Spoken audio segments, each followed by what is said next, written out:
नमस्कार साथियों, मैं हूं जितेंद्र कुमार और आप देख रहे हैं इंडिया पब्लिक न्यूज़ कटिहार। खबरों में आज हम हाजिर हैं कटिहार ज़िले के कदवा प्रखंड के निस्ता पंचायत में, और यहां तक आने में किसी का भी हालत ख़राब हो जाता है। आज हम जो आए हैं चल करके, कुछ पथ तो ठीक है, लेकिन जैसे जैसे मुखिया जी के पंचायत के करीब आते गए, रास्ता जो है मतलब काफ़ी खरंजा, काफ़ी रास्ते में आसपास के जो व्यक्ति यहाँ रहते हैं वो उनका भी जो स्थिति काफ़ी दयनीय है। और समाज की जो ये यहाँ का जो इलाका है ये काफ़ी सुदूर और देहात इलाका, अगर हम इसको कह दें तो कहीं कोई दिक्कत नहीं है। क्या देहाती इलाका? जी हाँ, देहाती इलाका, बिल्कुल देहाती इलाका। देहाती इलाका में आज यहाँ लगभग 6 से 7 हज़ार आबादी निवास करती होगी। जी हाँ, 6 से 7 हज़ार जी। और निश्चित अभी जो हम यहाँ बैठे हुए हैं और हमारे साथ में जो शख्स है, इनकी ही जुबानी हम आपसे परिचय करवाते हैं। सर, सबसे पहले आज खबरों का सिलसिला और कुछ बातचीत वार्तालाप को शुरू करने से पहले हम चाहते हैं कि दर्शक जो हमें देख रहे हैं और आपको देख रहे हैं तो उनको अपना परिचय दे दीजिए। हमारा नाम मोहम्मद अख्तर आलम है। मैं निस्ता पंचायत के वर्तमान मुखिया हूँ। ऐसे पेशे से मैं एक वकील भी हूँ जो व्यवहार न्यायालय कटिहार में प्रैक्टिस करता हूँ। और अभी हमारे यहाँ निस्ता पंचायत में भ्रमण के दौरान इंडिया पब्लिक चैनल के पत्रकार भाई जितेंद्र साहब ये करकराती मुझे धूप में आए हैं। मैं तहे दिल से जितेंद्र भाई का हार्दिक अभिनंदन स्वागत करता हूं कि हमारे पंचायत के अंदर जितने भी समस्या थे उस समस्या को बड़े पदाधिकारी तक पहुंचाने के लिए जो आए हैं, मैं इसका शुक्र अदा करता हूं। मैं वर्तमान में मुखिया हूं। मेरे रीजन में मान ली पंचायत स्तर से 60 से 65 लाख रुपया का फंड मिला, जिसमें सारे पैसों से मैंने 15 का रोड बनाए, सष्टम, पंचमी, छठ घाट, नली गरक। इसके पहले काफ़ी दयनीय स्थिति में हमारे पंचायत थे, लेकिन मैं अपने सहयोग से एवं कुछ प्रमुख कोटा से भी लाके अभी वर्तमान में निस्ता पंचायत में जो विकास का काम किए हैं वो सराहनीय काम है। और हम उम्मीद करते हैं कि इससे और आगे वर्तमान रीजन में जो हमारे पंचायत में सरकार जो फंड देगी तो और हम बेहतरीन से बेहतरीन काम करके दिखाएंगे। और ये मेरा जनताओं से उम्मीद था और जनताओं से मेरा ये वादा था कि हम विकास के रास्ते में लेके जाएंगे, अपराध मुक्त बनाएंगे पंचायत को, नशा मुक्त बनाएंगे। लेकिन विकास मुक्त और अपराध मुक्त और नशा मुक्त तो हम बना चुके हैं, लेकिन 100% अभी विकास मुक्त नहीं बना सके हैं, क्योंकि हमारे 6 से 7 हज़ार जनसंख्या पंचायत में है और इंटीरियर एरिया बिल्कुल देहात क्षेत्र है और महानंदा नदी हमारे पंचायत के बीचों बीच चलती रहती है, जिससे बाढ़ में भी काफ़ी तबाही हमारे पंचायत का हो रहा है। और सही ढंग से पदाधिकारियों के माध्यम से हमें उतना लाभ नहीं मिल रहा है बाढ़ में, या तो फिर और डेवलपमेंट करने के लिए कि हम जनताओं का मतलब अधिक से अधिक विकास का काम करें। जो एक लिमिट है पंचायत का, हर पंचायत का, वही लिमिट के अनुसार हमको मिल रहा है और हम सही ढंग से सुचारू ढंग से उस दिशा की ओर लेके जा रहे हैं। समय के अनुसार जनताओं का हम कार्य कर रहे हैं। जब भी ज़रूरत पड़ता है, जनता जहाँ भी बुलाते हैं, वो रात या दिन हो, दुख सुख में जनताओं का हम साथ रहते हैं। इसलिए मेरा पब्लिक जो है हमसे बहुत खुश है।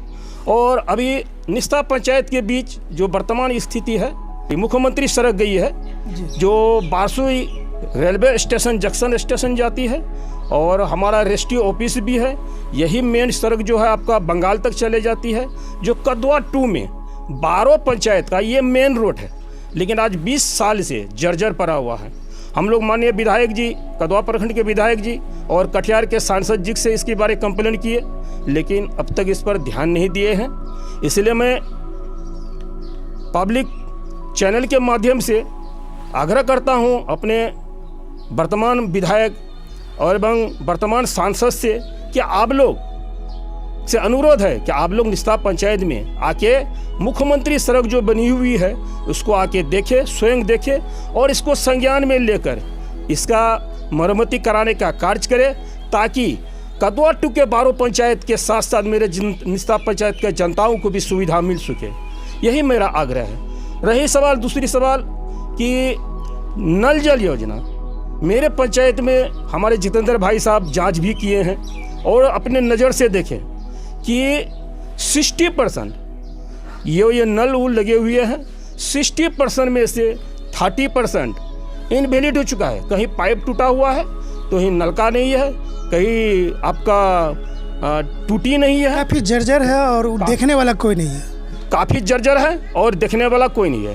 और हम लोग अपना संवेदक से और ठेकेदार से बार बार कंप्लेन करने की भी बाद ध्यान नहीं देते हैं, ना कोई सुनवाई करते हैं।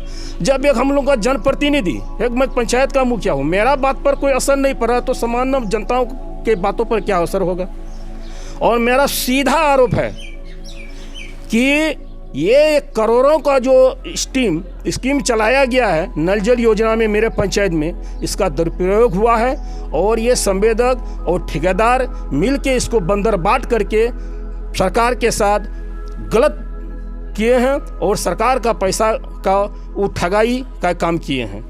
इसलिए मैं चाहता हूँ बड़े पदाधिकारी, जिला पदाधिकारी से भी गुजारिश करता हूँ कि आप मेरे पंचायत में आके मुख्यमंत्री सड़क और नल जल का ये जांच स्वयं कर अपने संज्ञान में लेकर जो भी पदाधिकारी इसका दोषी है उसके ऊपर उचित कार्रवाई करने की कृपा की जाए, ताकि हम जनताओं को सुविधा हो और विकास का कार्य हो। मुखिया जी ने बहुत सारी बातें बताई और एक सांस में अपने क्षेत्र की बातों को रख दिए। मैं समझ नहीं पा रहा हूँ हम मुखिया जी से मिल रहे हैं या एक वकील साहब से मिल रहे हैं। मुखिया जी, मैं तो वर्तमान में अभी एक मुखिया हूँ, लेकिन साथ साथ में एक वकील भी हूँ। और वकील के नाते अभी नहीं, मेरा इंटरव्यू आप ले रहे हैं जितेंद्र भाई, तो एक मुखिया होने के नाते और जो सच्चाई है आप नज़र से देख रहे हैं, धरातल में भी आके, स्थल में भी आके आप नज़र से भी देख रहे हैं कि मैंने जो बात रखा आपके समझ वो गलत है या सही है। अगर सही है तो आपसे भी मेरा गुजारिश है, इसको आप हाईलाइट कीजिए, ब्रॉडकास्ट कीजिए, ताकि जन जन तक पहुँचे। इसका जांच स्वयं आकर संज्ञान लेकर आपके माध्यम से अगर हमारा विकास का काम जनताओं का हो जाता है तो मैं आपका तहे दिल से शुक्रिया अदा करता हूँ। मुखिया जी ने साफ कह दिया है कि हम मुखिया जी के रूप में हैं, लेकिन हम मुखिया जी एक बात बताइए कि कब आप मुखिया बनते हैं और कब वकील बन जाते हैं? नहीं, वकील तो हम 98 से हैं, 98 से ही हम प्रैक्टिस करते हैं, लेकिन 2022 में हम अभी वर्तमान में मुखिया बने हुए हैं। जनता जब आपके पास समस्या लेकर आती है तो क्या उस समय क्या रहते हैं, मुखिया रहते हैं कि वकील रहते हैं? बिल्कुल, लोग उस समय मुखिया रहते हैं। हम जनताओं का सेवा करने के लिए कोर्ट महीना में 3 से 4 दिन ही जाते हैं। सैकड़ों की संख्या में मेरे कोर्ट में अभी क्लाइंट हैं, सारे जूनियर और मुंशी को छोड़ के आते हैं। हम कोर्ट भी जा सकते हैं अगर वकीलगिरी करना था तुमको, लेकिन जनता ने जिस आशय से मुझे मुखिया बनाया अपना सेवा करने के लिए, मैं जनताओं के विश्वास पर खरा उतरने का प्रयास कर रहा हूं। अब तक मेरा जनता तो हमसे खुश है। जब भी जहां भी जरूरत पड़ता है, वो दिन हो रात हो, मैं जनताओं के बात पर हर समय दुख सुख के में साथ रहता हूँ। ऐसा कोई पल याद है कि गरीब आदमी का आपने केस लड़ा और उनके पास पैसा देने के लिए फीस नहीं है?